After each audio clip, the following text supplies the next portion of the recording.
పుష్ప 1 కి Samantha item song ఎంత help అయిందో తెలిసిందే. మరి పార్ట్ 2 కి అలాంటి ఐటమ్ సాంగే దర్శనం ఇవ్వబోతుందా? ఈసారి ఐటమ్ చిందులు వేసేది ఎవరు అనే దాంట్లో క్లారిటీ ఎందుకు ఇవ్వడం లేదు? తాజాగా శ్రీలీల పేరు తెర మీదకి వచ్చింది. At the same time Samantha పేరుని మేకర్స్ తలుచుకుంటున్నారు. ఇద్దరిలో ఎవరికి హై ప్రయారిటీ ఉంటుంది? ఐకాన్ స్టార్ అల్లు అర్జున్, రష్మిక మందన్న కాంబోలో దర్శకుడు సుకుమార్ తెరకెక్కిస్తున్న భారీ pan India cinema Pushpa the rule. ఎన్నో అంచనాలు అందుకున్న ఈ సినిమా కోసం పాన్ ఇండియా వైడ్ ఆడియన్స్ ఎంతో ఇంట్రెస్ట్ గా ఎదురు చూస్తున్నారు. అయితే సినిమా షూటింగ్ దాదాపు అయిపోవచ్చింది. కానీ బన్నీ, సుకుమార్, దేవిశ్రీ ప్రసాద్ కాంబినేషన్ అంటే ఒక మార్కున్న స్పెషల్ సాంగ్ కోసం మాత్రం మంచి ఆసక్తి నెలకొంది. ఈ సాంగ్ షూటింగ్ గా బ్యాలెన్స్ ఉండగా ఇందులో నటించే ఐటెం గర్ల్ ఎవరు అనే దానిపై ఇంట్రెస్టింగ్ రూమర్స్ వినిపిస్తున్నాయి. స్పెషల్ సాంగ్ కోసం యంగ్ బ్యూటీ శ్రీలీల పేరు ఇప్పుడు వైరల్ గా మారగా ఈమె పేరుతో పాటుగా స్టార్ నటి సమంత పేరు కూడా వినిపించడం మొదలైంది. ఆల్రెడీ పార్ట్ 1 లో శామ్ స్పెషల్ సాంగ్ లో మెరిసిన సంగతి తెలిసిందే. ఇక ఇప్పుడు మరొకసారి ఈమె కనిపిస్తుంది అంటున్నారు. మరి ఇందులో ఎంతవరకు నిజముందో తెలియదు. పుష్ప 2 ది రూల్ లో ఐటమ్ సాంగ్ లో బన్నీతో కలిసి చిందేసేందుకు శ్రీలీల గ్రీన్ సిగ్నల్ ఇచ్చినట్లుగా సమాచారం. త్వరలోనే అల్లు అర్జున్ శ్రీలీలపై ఈ ఐటమ్ సాంగ్ ను చిత్రీకరించేందుకు సన్నాహాలు చేస్తున్నారట. ఇక డాన్సుల విషయంలో హీరో అల్లు అర్జున్ గురించి ప్రత్యేకంగా చెప్పనక్కర్లేదు. బన్నీకి తోడుగా డాన్సుల విషయంలో గుంటూరు కారంలో ఓ స్పెషల్ ఇమేజ్ ను సొంతం చేసుకున్న కథానాయిక శ్రీలీల కాంబోలో ఓ సాంగ్ ఉంటుంది అంటే ఆ సాంగ్ ఎంతటి ఎనర్జీతో ఉంటుందో ఊహించుకోవచ్చు. దేవిశ్రీ ప్రసాద్ తనదైన స్టైల్లో మాస్ బాణీలను సమకూర్చగా చంద్రబోస్ ఈ ఐటమ్ సాంగ్ కు సాహిత్యం అందిస్తున్నాడు. సమంతాను సినిమాలో తీసుకోరు, కానీ తీసుకుంటే మాత్రం ఐటమ్ సాంగ్ లో జస్ట్ అలా వచ్చి ఇలా వెళ్లిపోయేలా ప్లాన్ చేయొచ్చు. అటు సమంత కూడా తనపై వస్తున్న రూమర్స్ ను సిటాడల్ కోసం వాడుకుంటుంది అనే ప్రచారం ఓవైపు నడుస్తోంది. Carter Road, Mount Road, French Quarters, MG Road, HSR, Fountain House, Park Street, Barakamba. We've been here, we've been there, Vekas been just everywhere. Pan India దర్శకులతోనే సినిమాలు చేస్తాడా? ఇప్పటికే చేస్తున్నవి కాకుండా తాజాగా చేతికొచ్చిన కొత్త సినిమాలేంటి?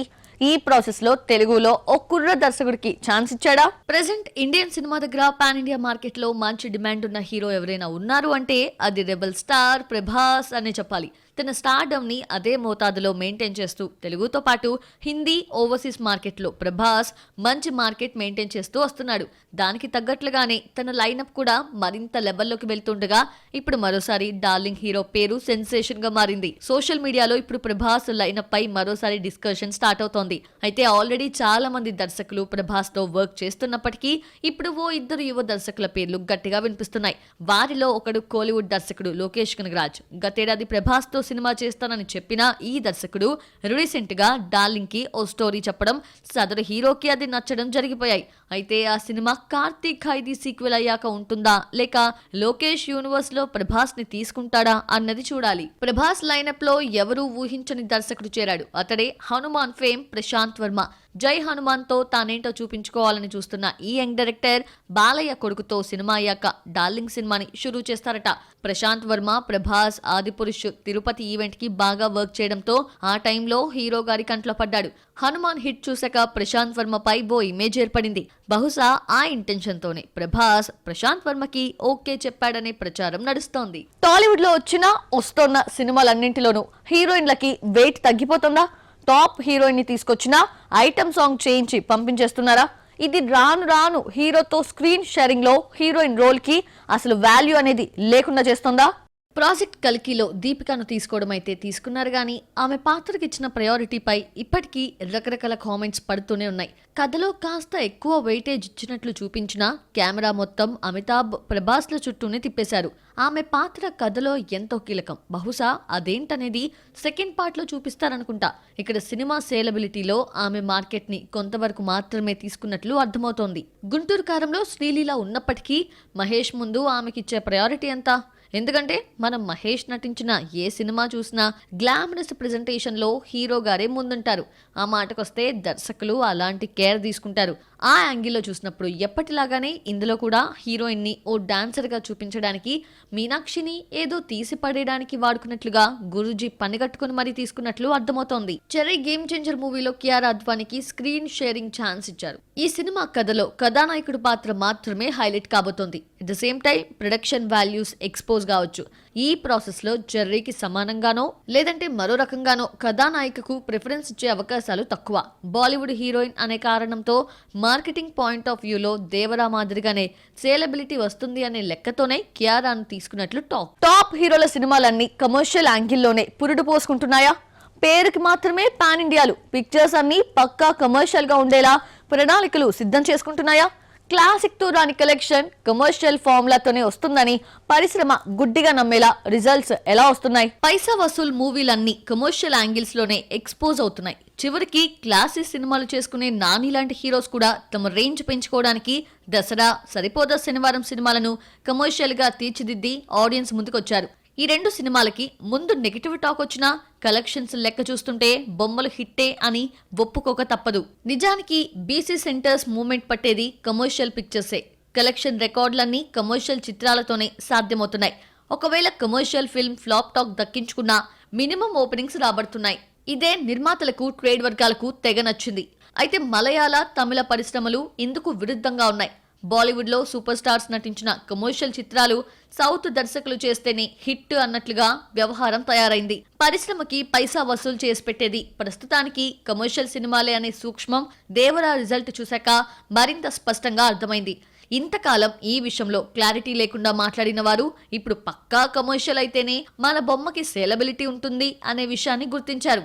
అందుకు తగ్గట్లుగానే తమ తర్వాత ప్రాజెక్టులను ప్లాన్ చేసుకుంటున్నారు. Tamil Nadu deputy CM Udhayanidhi Stalin Manorama daily group నిర్వహించిన ఆర్ట్ అండ్ లిటరేచర్ ఫెస్టివల్లో వివాదాస్పద వ్యాఖ్యలు చేశారు. హిందీ భాషకి తమిళనాడు వ్యతిరేకం కాదంటూనే బాలీవుడ్ పై విరుచుకుపడ్డారు. ఇంతకీ ఉదయనిధి బాధ హిందీ మాట్లాడే వారిపైన లేదంటే కోలీవుడ్ హీరోస్ కి హిందీ మార్కెట్ లేకుండా చేయడం పైన? గత కొంతకాలంగా తమిళనాడు డిప్యూటీ సీఎం ఉదయనిధి స్టాలిన్ వివాదాస్పద వ్యాఖ్యలు చేస్తున్నారు. సెంటిమెంట్స్ మీద మాట్లాడుతూ న్యూస్ మేకర్ గా నిలుస్తున్నారు. తాజాగా హీరో విజయ్ టీవీకే పార్టీ పెట్టి చేసిన ద్రవిడ ఉద్యమం, దాని తాలూకు మూమెంట్ చూసి ఉలిక్కిపడ్డారు. తమకు విజయ్ ఎక్కడ పోటీ వస్తాడో ఏమనుకున్నాడో ఏమో గాని హిందీ వ్యతిరేక ఉద్యమం పేరు చెప్పి ఉత్తరాది రాష్ట్రాల్లో సినీ పరిశ్రమలు లేకపోవడం పెద్ద లోటని వ్యాఖ్యానించారు. ఇదొక రకంగా హిందీ మార్కెట్లో వాటా కోసం ట్రై చేస్తున్న కోలీవుడ్ హీరోలను ఇబ్బంది పెట్టే వ్యవహారమే. ఒక రకంగా చెప్పాలంటే విజయ్ ని ఈ విధంగా టార్గెట్ చేశారనే ప్రచారం నడుస్తోంది. హిందీ భాషకి తమిళనాడు వ్యతిరేకం కాదని, దాన్ని బలవంతంగా రుద్దడానికి మాత్రమే వ్యతిరేకమని తమిళనాడు డిప్యూటీ సీఎం ఉదయనిధి స్టాలిన్ అన్నారు. భాషను రుద్దడానికి వ్యతిరేకంగా పుట్టుకొచ్చినవే ద్రవిడ ఉద్యమాలన్నాడు. దక్షిణాది తరహాలో ఒకవేళ ఆయా రాష్ట్రాలు తమ సొంత భాషను రక్షించుకోవడంలో విఫలమైతే హిందీ ఆ స్థానాన్ని ఆక్రమించే అవకాశం ఉందన్నారు.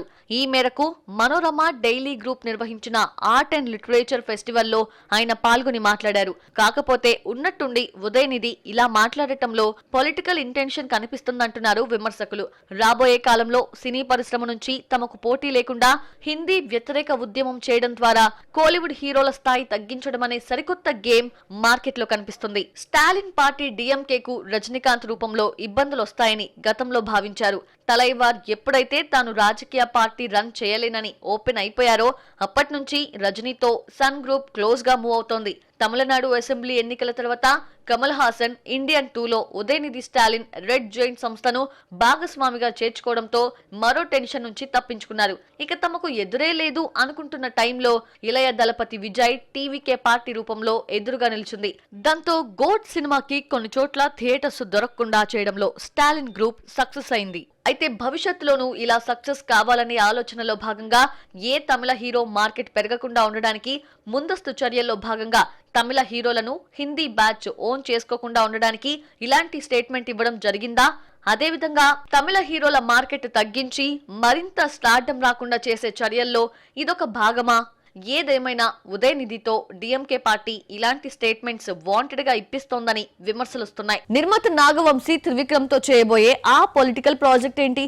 2029 ఎన్నికల ముందు చేసే ఆ పొలిటికల్ థ్రిల్లర్ పవన్ కళ్యాణ్ కోసమేనా? త్రివిక్రమ్ పవన్ ప్రాజెక్ట్ గురించి టూ ఎర్లీగా నాగవంశీ ఎందుకు రియాక్ట్ అయ్యాడు? నాగవంశీ తనంతట తానుగా మాట్లాడారా లేదంటే ఎవరైనా మాట్లాడేలా చేశారా? త్రివిక్రమ్, సితారా, హారిక అండ్ హాస్ని బ్యానర్లలో వరుస సినిమాలు చేసుకుంటూ వస్తున్నాడు. ఎట్ ద సేమ్ టైం జల్సా నుంచి పవన్ తో లైఫ్ జర్నీ కంటిన్యూ చేస్తున్నాడు. ఈ ప్రాసెస్ లో పవన్ తోటే ఉంటూ అడుగులు ముందుకేస్తున్నాడు. ఇప్పుడు పవన్ ఏపీ డిప్యూటీ సీఎం హోదాలో ఉన్నాడు. తనకు పాసిబుల్ టైంలో షూటింగ్లు జరిపే సినిమాలకే ఆయన ప్రయారిటీ ఇస్తున్నాడు. దానిలో భాగంగా పవన్ త్వరలో మరో భారీ సినిమాకి ప్లాన్ చేస్తున్నట్లుగా తెలుస్తోంది. అది పవన్ కళ్యాణ్ పొలిటికల్ ఫిల్మ్ గా ఉండబోతోంది. త్రివిక్రమ్ అందుకు స్క్రిప్ట్ రెడీ చేస్తున్నట్లు తెలుస్తోంది. ఈ మూవీని హారిక అండ్ హాస్ని ప్రొడక్షన్ నిర్మించే అవకాశం ఉంది. తాజాగా ఈ విషయాన్ని నిర్మాత నాగవంశీనే చెప్పాడు. తమ బ్యానర్ లో ఓ పెద్ద హీరోతో పొలిటికల్ ఫిల్మ్ ప్లాన్ చేస్తున్నామని, 2029 ఈ మూవీ ఉంటుందని, ఆ వివరాలు ఆ టైంలోనే వెల్లడిస్తామని, ప్రస్తుతం స్క్రిప్ట్ వర్క్ జరుగుతోందని తెలిపాడు. ఈ ప్రాజెక్ట్ త్రివిక్రమ్ పవన్ కాంబోలో రాబోతున్న సినిమా అని, అదే పొలిటికల్ ఫిల్మ్ అని తెలుస్తోంది. దీంతో ఇది ఇటు సోషల్ మీడియాలో అటు ఇండస్ట్రీలో డిస్కషన్ గా మారింది. నెక్స్ట్ ఎన్నికల్లో పవన్ ను పొలిటికల్ గా మరింత బలోపేతం చేయడమే లక్ష్యంగా గురూజీ అండ్ కో నుంచి ఇలాంటి అడుగులు ముందుకు పడుతున్నాయి అనేది ఇండస్ట్రీలో ఓ వర్గం చెప్పే మాట. కాకపోతే ఈ స్టేట్మెంట్ ను 2-3 ఏళ్ల తర్వాత ఇదే నాగవంశీ ఇవ్వచ్చు. కానీ అప్పటి వరకు ఆగకుండా ఇప్పుడే అత్యుత్సాహంతో ఇవ్వడంలో ఎవరి ఇంటెన్షన్ ఏంటి అన్నది తెలియాల్సింది. రాజకీయంగా జనంలో బలమైన ఇంపాక్ట్ చూపించేలా నిజంగా ఈ పొలిటికల్ ఫిల్మ్ చేయాలనుకుంటున్నారు అనే చర్చ నడుస్తోంది. ఆ బాధ్యత త్రివిక్రమ్ కి అప్పగించినట్టు సమాచారం. కాకపోతే నాగవంశీ టూ అర్లీ స్టేట్మెంట్ రేపు సినిమాను తెర మీదకు తీసుకువెళ్లేలా చేయడంలో ఎలాంటి అవాంతరాలను తీసుకొస్తుందో తెలియదు. 400 కోట్ల బడ్జెట్ తో తెరకెక్కుతున్న స్పిరిట్ కోసం భారీ సెట్స్ ను డిజైన్ చేస్తున్నట్లు తెలుస్తోంది. ప్రస్తుతం ఓ పోలీస్ స్టేషన్ కి సంబంధించిన సెట్ వేస్తున్నారు. భారీ వైల్డ్ ఎలిమెంట్స్ తో సినిమా ఉండబోతోంది. ఆంధ్రప్రదేశ్, తెలంగాణ, కర్ణాటక, కేరళలో మొదటి రోజు ఉదయం 4 గంటలకు కంగువా షోస్ ప్రారంభమవుతాయని చిత్ర నిర్మాతలు ప్రకటించారు. ప్రస్తుతం తమిళనాడులో షో టైంల కోసం అనుమతి కోరుతున్నారు. NBK 109 cinema post production work already మొదలైంది. ఇక వచ్చే షెడ్యూల్లో ఈ సినిమా క్లైమాక్స్ ను షూట్ చేయడానికి సన్నాహాలు చేస్తున్నారు. ఈ క్లైమాక్స్ షూట్ పూర్తయ్యాక బాలయ్య తన పాత్రకు డబ్బింగ్ ను ఫినిష్ చేయబోతున్నారు. కోలీవుడ్ ఫిలిం అమరన్ విడుదలైన 3 రోజుల్లోనే 100 కోట్ల క్లబ్ లో చేరింది. పైగా శివకార్తికేయన్ కెరియర్ లోనే అత్యంత వేగవంతంగా భారీ వసూళ్లు సాధించిన సినిమాగా అమరన్ రికార్డు సృష్టి